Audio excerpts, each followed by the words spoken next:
आज की वीडियो है इंस्पाइट ऑफ और डिस्पाइट पे। जनरली तो हम सबको पता है कि इंस्पाइट ऑफ और डिस्पाइट का मीनिंग एक ही होता है, के बावजूद। और हम बस यही समझकर सेंटेंस को फॉर्म करने लग जाते हैं कि जिस तरह से हमने इंस्पाइट का यूज किया इंस्पाइट ऑफ का, उसी तरह से डिस्पाइट का भी होगा। पर ऐसा नहीं होता। यहाँ पर आपको बता दूं मैं कि इंस्पाइट ऑफ ये जो आप देख रहे हैं और यहाँ पर सिर्फ डिस्पाइट है, तो पहली गलती तो हम यही कर देते हैं कि डिस्पाइट के साथ में भी हम ऑफ का यूज कर लेते हैं। तो हमें यही टालना है कि डिस्पाइट के साथ में हमें ऑफ का यूज नहीं करना है। ठीक है। उसके बाद में और भी नीचे आप कुछ रूल देख सकते हो इंस्पाइट ऑफ के, जैसे कि नाउन है, बीइंग है।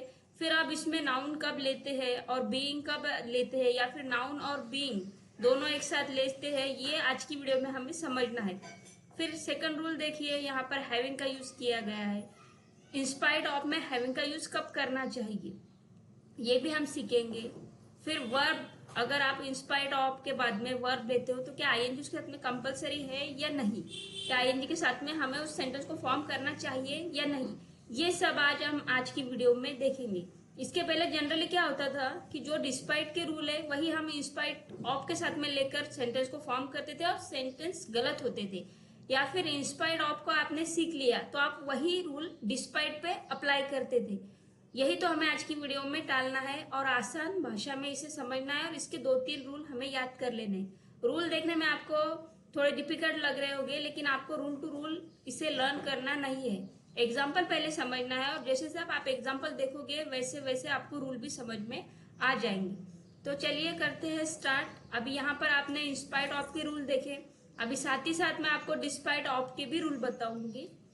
तो तैयार रहिए, लीजिए बुक और पेन और करते हैं स्टार्ट। समझते हैं डिस्पाइट को। डिस्पाइट और इंस्पाइट ऑफ में ज्यादा कुछ फर्क नहीं है। सिर्फ जरूरी बात यह है कि हम इंस्पाइट ऑफ जिस तरह से यूज करते हैं ना, उसी तरह से हम डिस्पाइट के साथ में भी ऑफ का यूज करते हैं, जो हमें अवॉइड करना है, क्योंकि डिस्पाइट के साथ में ऑफ का यूज नहीं होता। अब यहाँ पर देखिए, बीइंग और हैविंग कॉमन है, जैसे कि पहले स्लाइड में मैंने आपको बोला था। यहाँ पर भी देखिए बीइंग और हैविंग कॉमन है, उसी तरह से डिस्पाइट में बीइंग और हैविंग है, यानी ज्यादा कुछ चेंज करने की जरूरत नहीं है। बाकी डिफरेंसेस हम एग्जांपल से समझेंगे। आइए देखते हैं एग्जांपल। पुलिस होने के बावजूद उसने कोई कार्रवाई नहीं की। In spite of being police he didn't take any action. अब यहाँ पर मैंने बीइंग का यूज क्यों किया है, इसे पहले क्लियर करते हैं। मैंने इसकी पहली वीडियो में भी आपको बोला था कि जब भी हम कोई चीज की अवस्था के बारे में बात करते हैं, स्टेट के बारे में बात करते हैं कि वो डॉक्टर है, वो पुलिस है, वो घर पे है, उस वक्त हम बीइंग का यूज करते हैं। ठीक है। तो यहाँ पर उसी सेंस में बीइंग का यूज किया गया है कि वो कौन सी अवस्था में था, वो पुलिस था। पुलिस होने के बावजूद उसने कोई एक्शन नहीं लिया। अब डिस्पाइट से सेंटेंस को मैंने फॉर्म किया है, despite being police he didn't take any action. यानी यहाँ पर जैसे का वैसे सेम सेंटेंस फॉर्म किया गया है, सिर्फ फर्क इतना है कि यहाँ पर ऑफ है, यहाँ पर ऑफ नहीं है। तो यही आपको ख्याल रखना है कि डिस्पाइट के साथ में ऑफ का यूज नहीं करते। नेक्स्ट एग्जाम्पल देखते हैं। बीमार होने के बावजूद उसने पढ़ाई की। अब यहाँ पर फिर अवस्था की बात हो रही है, लेकिन इसी सेंटेंस को मैंने 2 तरह से फॉर्म किया है और यही आपको समझना है। देखिए यहाँ पर in spite of being ill he studied, मतलब यहाँ पर मैंने अवस्था की बात कर दी, इसलिए मैंने यहाँ पर बीइंग का यूज किया कि वो कौन से अवस्था में था, बीमार अवस्था में था, यानी बीमार होने के बाद भी उसने पढ़ाई की।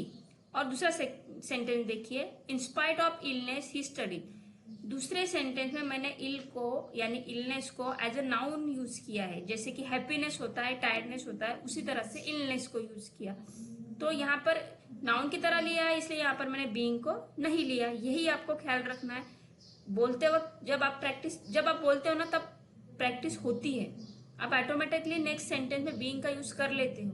और जब आप इलनेस बोलते हो तब ऑटोमेटिकली आप बीइंग को अवॉइड कर देते हो, क्योंकि बार बार बोलने से आपको हैबिट हो जाती है। ठीक है। नेक्स्ट सेंटेंस देखते हैं। घर संभालने के बावजूद वह जॉब करती है।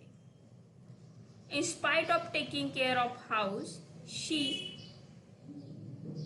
Does a job. One second ना, यहाँ पर कुछ प्रिंटिंग मिस्टेक है। इन spite of taking care of house, taking care of the house होना था, ऑफ द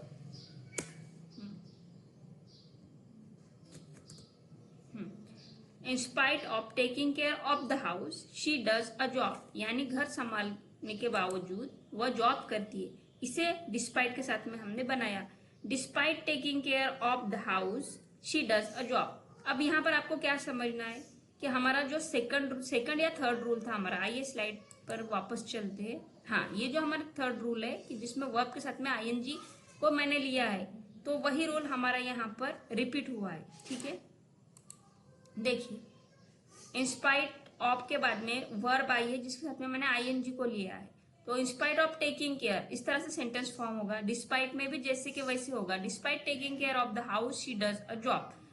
तो यहाँ पर मैंने वर्ब के साथ में आईएनजी को लिया है। अगर in spite of take care of the house, तो ये सेंटेंस रॉन्ग होगा, जो कि हम अक्सर करते हैं। हम वर्ब को फर्स्ट फॉर्म लेते हैं, आईएनजी को ऐड नहीं करते, क्योंकि हमें लगता है कि इंस्पाइट ऑफ ले लिया यानी पूरा सेंटेंस सही है, पर ऐसा नहीं होता है। बहुत बार हम ये गलती कर देते हैं कि इंस्पाइट ऑफ के बाद में अगर वर्ब आती है तो उसके साथ में आईएनजी हमें लगाना, ये हम भूल जाते हैं। ठीक है, यहाँ तक क्लियर है। आइए समझ देखते हैं अगला एग्जाम्पल।